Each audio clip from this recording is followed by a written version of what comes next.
zdravstvene težave, če se recimo glutenu izogibajo po nepotrebnem?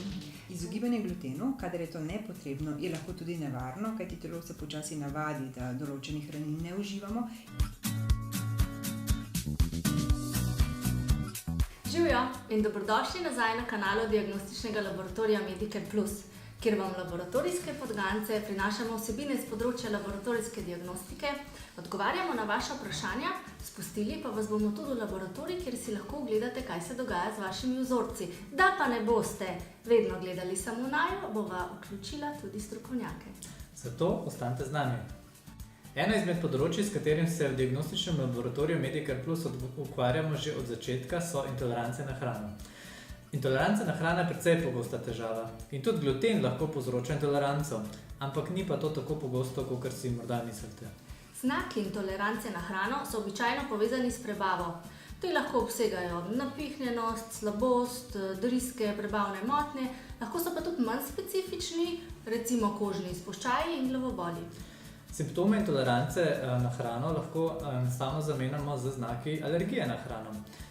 Znaki alergije na hrano so običajno bolj izraziti. Najlažje pa ločimo intoleranco na hrano od alergije na hrano tako, da se znaki pojavljajo takoj. Se pravi, pri alergiji na hrano so znaki takoj, medtem ko so pri intoleranci na hrano znaki običajno zapozneli. Intoleranco običajno povzročajo živila, ki jih uživamo pogosto. Zato nam neka eksotična hrana oziroma francoski siri predvidoma ne povzročajo intolerance.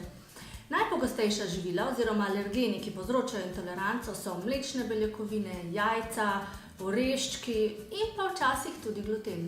In gluten je beljakovina, ki je sestavni del nekaterih vrst žit, naprimer pšenice, pire, ovesa, prosoja. Na drugi strani pa imamo tudi žita, ki ne vsebujejo glutena in naprimer te dve vrsti sta koruza in pa ajda. Ne glede na famo in popularnost okrog glutena, pa se pojavnost intolerance na gluten ne povečuje.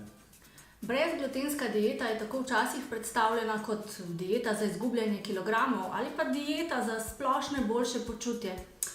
Ampak te trditve niso utemeljene. In zato bi se midva danes osredotočila na intoleranco na gluten. To bova storila na primeru našega pacienta. Recimo je Martina. Martina je prišla k nam, ker pravi, da se bolje počuti, kadar ne uživa glutena in jo zato skrbi, da ima celiakijo. Veliko je slišala tudi o tem, da gluten lahko negativno vpliva na ščitnico in jo zato zanima, kaj je na tem. Osebni zdravnik je rekel, da celiakije najverjetneje nima, se je pa vseeno odločila, da bo pri nas opravila testiranje. Dajmo pogledati, zakaj gluten. Da bi lažje razumeli, kako poteka presnova, moramo nazaj v osnovno šolo. In sicer v telesu vnašamo 3 vrste makrohranil, in sicer beljakovine, ogljikohidrate in pa maščobe. In gluten je beljakovina. V pšeničnem zrnu tako poleg glutena najdemo še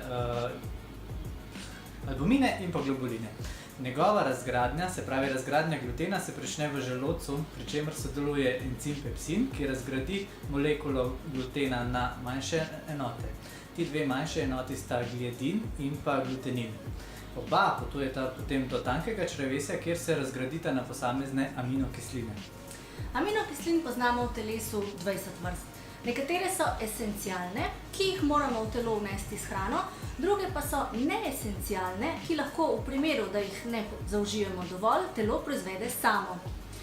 Aminokisline predstavljajo gradnike za vse beljakovine, ki jih celice ustvarjajo, naprimer kolagen, sluznico, hormone, encime. Večina snovi v telesu je pravzaprav v osnovi beljakovina. Nekatere so izgrajene iz nekaj 10 aminokislin, spet druge pa iz več tisoč. In zakaj je zdaj gluten nekaj posebenega? Gluten je tiste vrste beljakovina v kruhu, ki daje kruhu to žvečljivost oziroma testo v tako obliko, da se skrb drži. Če si predstavljate, kruh lahko enostavno zbijemo v kroglico in ta gosta lepljiva zmes je podobna plastelinu in podobno se zgodi tudi v našem črevesju.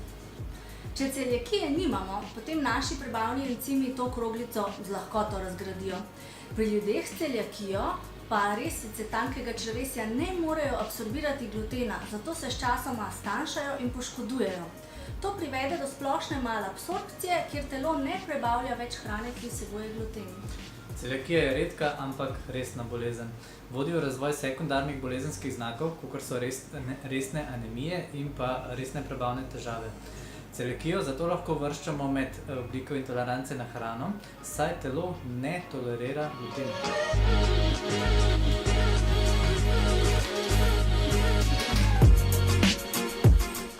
Kako pa odkrijemo, ali imamo celiakijo? Obstajajo 3 načini.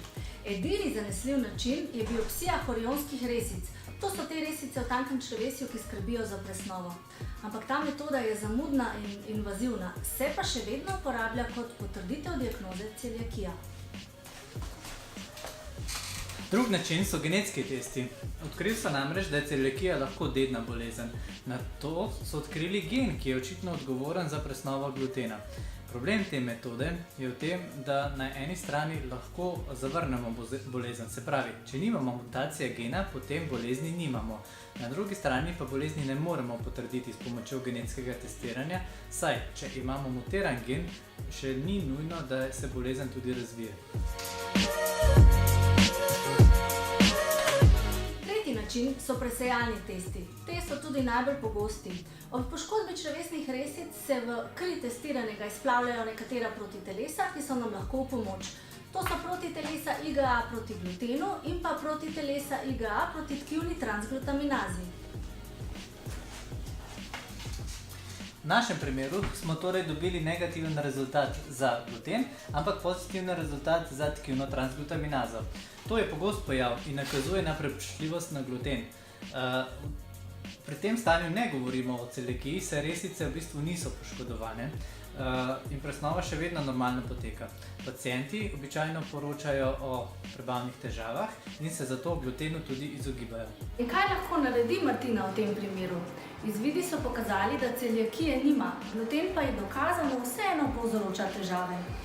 Lahko se odpravi do prehranskega strokovnjaka, s katerim bosta pregledala njene prehranske navade, ta pa ji bo pomagal tudi odpraviti ali vsaj omiliti simptome, ki jih povzroča intoleranca na gluten. Pa gremo še mi.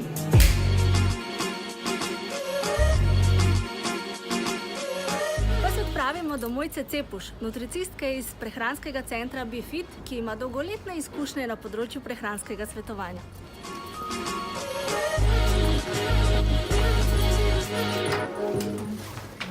Mojca, živjo. Povej mi, a se veliko ljudi obrača na tebe glede glutena? Živjo. Ja, moram reči, da je kar veliko. V zadnjem času je gluten kar popularna stvar in veliko ljudi, ki ima težave z recimo napihnjenostjo ali zaprtostjo ali z drisko, potem najprej pomisli na gluten. A pa so to ljudje, ki prihajajo k tebi s potrjenimi težavami z glutenom, se pravi z diagnozo, ali so to bolj ljudje, ki jih zanima preventivno? Večinoma to niso ljudje, ki imajo že potrjeno diagnozo, kajti ko dobijo potrjeno diagnozo celiakija, na primer, je potem to zelo resna dieta, ki se jo morajo slediti, če želijo, da se jim stanje izboljša. Meni pridejo ljudje, ki nekako sumijo, da imajo morda težave z glutenom, potem pa mi naprej ali jih napotimo v vaš laboratorij, da preverimo, ali dejansko gre za kakšno intoleranco, ali pa naredimo tudi, poskusimo sami kakšen test, da vidimo, ali gre tukaj za gluten ali ne.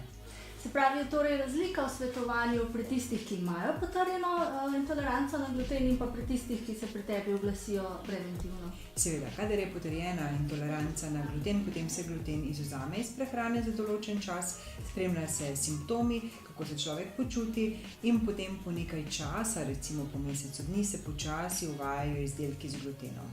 Kadar pa kdo pride in reče samo, imam občutek, da sem intoleranten na gluten, potem najprej pogledam njegov prehranski dnevnik, to je zelo pomembno, ker ljudje nimajo precej dobrega občutka, kaj dejansko pojejo.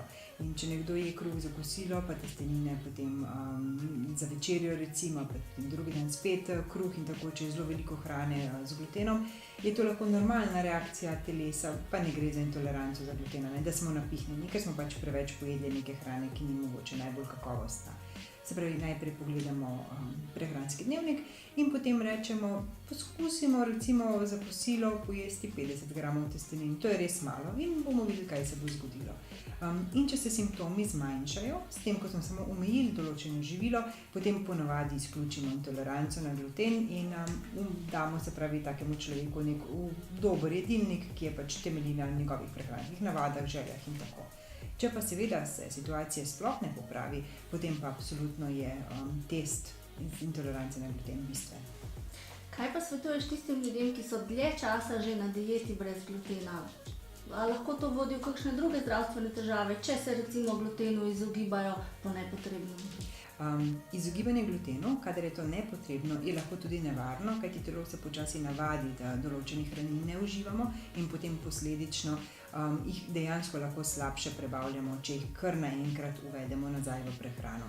Tako da izogibanje glutenu jaz toplo odsvetujem, če seveda ne gre za neko potrjeno intoleranco ali seveda celiakijo, kjer pa ni velike debate ali ne gluten, takrat gluten ne sme biti v prehrani. Kakšne so pa koristi od tega, po tvojem mnenju, da ljudje želijo bolj podrobno poznati hrano, ki jo uživajo? Meni se zdi to odlično. Pomeni, da se ljudje več ukvarjajo sami s seboj, pomeni, da spoznavajo sebe, način prehranjevanja, da jim ni vseeno, kaj dajo vase. Posledično se mi zdi, da je tudi dobro to za okolje, kajti pomembno, kako je hrana pridelana, kakšni postopki so pri pridelavi hrane uporabljeni. Vse to se mi zdi zelo pomembno. Je pa res, da opažamo, da nekateri ljudje se mogoče prepoglobljeno ukvarjajo s tem, kaj bojo pojedli in to lahko potem pelje v kakšne psihološke težave. Ortoreksija je recimo eden takšen primer, to je res izjemoma se to zgodi, ampak je potrebno opozoriti, da prevelika obremenjenost z vsako podrobnostjo, ki jo boš dal v usta, absolutno ni potrebna. Je pa dobro, da veš, kaj daješ v usta, ne? Zelo je pomembno, da veš, kaj ješ. Hvala, Mojca. Hvala vam. Evo, naša pacientka Martina je šla na posvet v center BeFit, s čimer je že korak bližje odstranitvi simptomov intolerance na gluten. Zato nam povejte, če vam je bil tak video všeč, da bomo tudi v prihodnje povabila k sodelovanju različne strokovnjake. Tako da, naročite se na kanal, če še niste, delite ta video s prijatelji, seveda nama pa stisnite like, če vam je bil video všeč. Midva se zdaj vrača v laboratorij. Se vidimo naslednjič. Vi pa še naprej skrbite za svoje zdravje. Čau!